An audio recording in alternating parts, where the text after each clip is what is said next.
Hello and welcome to Monday. Some time ago I did a video talking about the October 2016 Apple event, how I and many others were waiting for the new MacBook Pros to be unveiled, and they were unveiled, and how I was considering buying one. Well, I bought one, and it has arrived. So today we're doing an unboxing of the new 2016 MacBook Pro. Also, this is a video that's taking place in our new place. This wall was blue. The people before us painted it blue. I don't understand why they did that, but I guess it can double as a green screen. I'm in Italy. I'm in outer space. Back to normal, you know what I mean. So this is the box that it comes in. Tiny little box. And there's actually a pull tab on top, which is kind of neat. I know this is just for the shipping, but it's kind of cool that you don't actually, from what I can tell yet, need scissors to get this thing open. So when you open it up here, it says MacBook Pro. Whenever you pull this out, it kind of comes out. And there we are. I'm gonna slide that over here and put that on the floor. So this is the box that it comes in. It's pretty beefy. The MacBook that I've had before this was a 2009 MacBook Pro, and it was 13 inches. This is 15 inches. This is the new model. It's got the touch bar, which is kind of like their big selling point, I suppose. You can kind of see it there. It's an OLED display that adapts to the applications that you're using. So let's get this opened up. I guess this is the part where you actually need scissors. There we go. While I'm opening this up, the reason for this particular purchase is because, well, we needed a new laptop. The laptop that we were using, the 2009 MacBook Pro, was dated, to say the very least. It was still a really great computer, I gotta admit. It was still a fantastic computer, but we started vlogging with a 4K camera, and that computer would not even play back the file, so I really needed something new. So I've been waiting for a long time, and jumping from 2009 to 2016 is admittedly quite a jump. What also pushed me over the edge is whenever I learned that this computer was actually going to be more powerful than the desktop I was using. I've been using a Hackintosh for quite some time, and this actually outclasses it. So this is going to be both my new laptop, but also my desktop. I'm pretty excited about it because I'll be able to work on stuff, and then I can just take it and go. And all of my files are already with me because they were on the laptop, so that's really cool. As one final note before I open this up, this is a pretty big thing for me because this is my return to official Apple hardware. The last official Apple product that I was using for computing was in 2007. I bought a MacBook in 2007, and I used that up until 2009 whenever I built my first Hackintosh. Since then, I've had Hackintosh. I've had iPhones, but I have not had an actual Mac computer. So this is kind of a big thing. Let's open it up and see what's inside. There we go. A very nice box. A box that you would definitely want to save. That is the MacBook Pro. It's interesting because I've never really used a 15-inch computer, and it is noticeably bigger, but not too big. It's also pretty light. Not a piece of paper light, but it is certainly lighter than I expected it to be. As with all Apple things, they're really anal about their presentation. So this is what you get. Jony Ive himself bless this box. Designed by Apple in California. Little thing pops out. They usually put stickers in there and some sort of quick start guide that basically says, you'll figure it out. This is their, I don't know if they call them MagSafe now, because at MagSafe the idea was that it was magnetic and that it's no longer magnetic. They also, they went to USB-C, which is notable. So whenever we pull this off, somehow, I think it just maybe slides out the bottom, yeah. So, pretty standard for these sorts of things, and I have an extension cable from an old MacBook that's probably compatible. But now you can see that it's USB-C, and they give you a USB-C cable. Looks pretty long, looks like a pretty nice cable. Kind of keeps its shape. I don't know if that's good or bad. Good enough. And that's it. That's the only stuff in the box. The unboxing portion is done.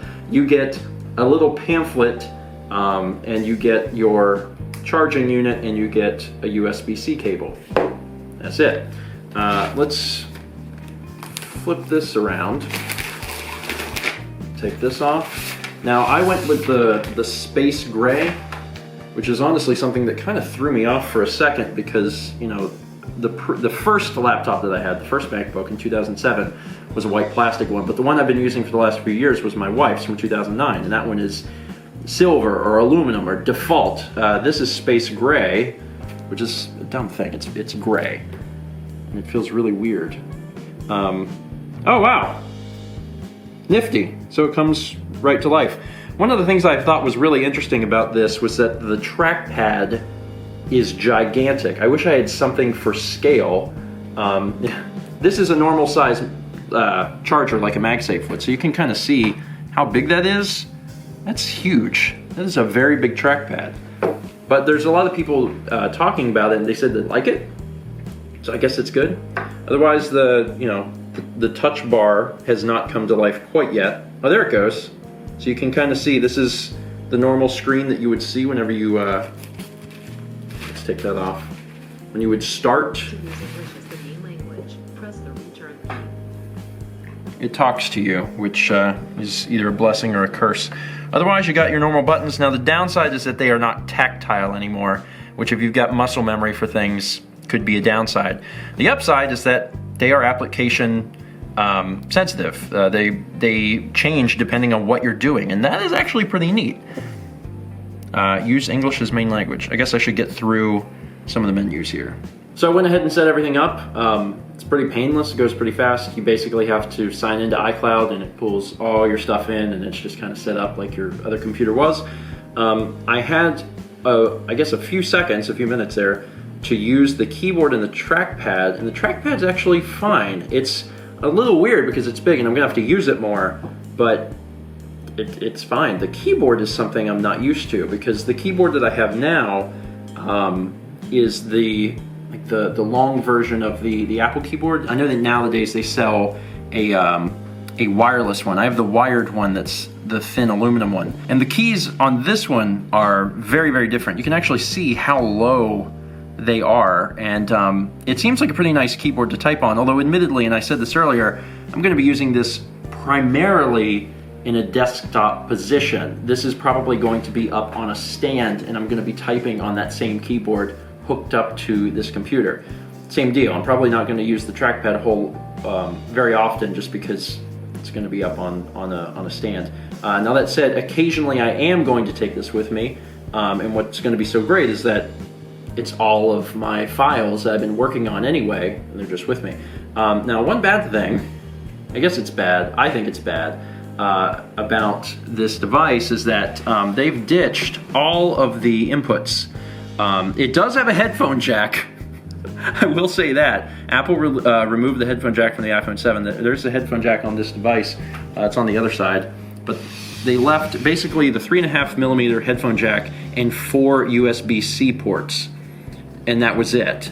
So it's USB-C or bust, and that is probably going to be a problem for literally everyone. I mean, if you're just using it to do whatever and browse the web, then it's probably fine. But if you bought a MacBook Pro, it's probably because you're using it in a professional setting for video editing or something like that, which is what I'm doing, in which case you're going to need to hook stuff up to this computer, which meant that in addition to buying this computer, I had to go and get several different adapters to connect traditional USB Type-A devices to have Ethernet, because obviously there's no Ethernet. In Apple's quest to make everything as thin and small as possible, you end up with a dongly mess, I guess, in one sense. Now, I haven't tried the touch bar yet, which is the whole big thing about this. So let's see. This is kind of dark.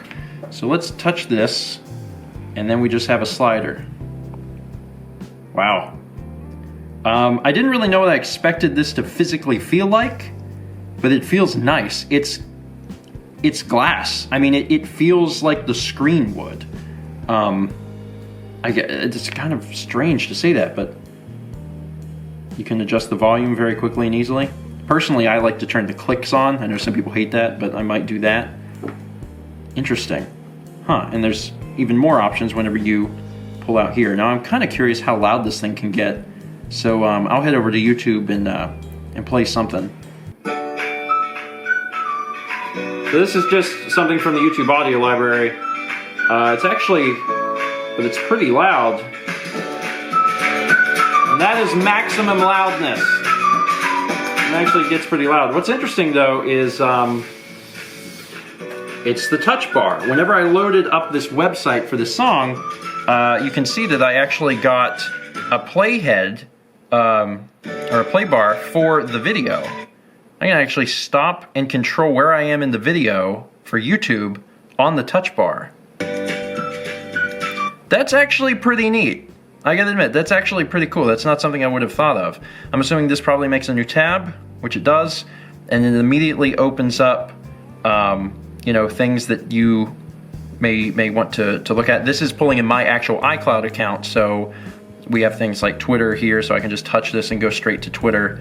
Now, in my opinion, that's not particularly helpful, because if I was using a computer, I would do everything with the keyboard shortcuts, but I'm sure there are certain things that you would benefit from with the touch bar. Anyway, that's it. That's my MacBook Pro unboxing video. As far as the particular model, I got one of the higher end models, and I upgraded the GPU, because I know someone's going to ask that. I forget what the GPU is in it. I think it's the Radeon Pro 460, and I got that specifically because the applications that it's optimized for me, Final Cut Pro 10, are going to be able to benefit from that hardware. But otherwise, most things are stock. I did get a bigger hard drive because I wanted to try and avoid as many like externals on the go that I could. But I'm pretty excited about it. I'm really excited to see what the thing can do. Obviously, it's going to take me a few days, if not weeks, to get used to everything and to start using it in my day-to-day and see how it compares to what I've been using. But I'm excited. The thing I'm not excited about is figuring out how I'm going to rearrange my desk to have a laptop on it. But I'm sure I'll get there. Anyway, that's it for today. Thank you so much for watching. If you also got one of the new MacBook Pros, I'd love to hear your thoughts about it, especially because at this point you've probably been using it for a while. Tell me what you think. Tell me if you found any really interesting uses for the touch bar. That's obviously been opened up for third-party developers, and third parties are already implementing that into their apps, which I think is really neat. I think mostly I'm excited to see what this thing does with Final Cut Pro 10, especially with the touch bar commands. You can also like customize all of those across, I think, not only the OS, but then also your applications. So that's kind of neat. You can actually decide what is going to go there. So if you want something very specific, you can place it. All right, I'm done. Thanks for watching, and let's meet back tomorrow, shall we?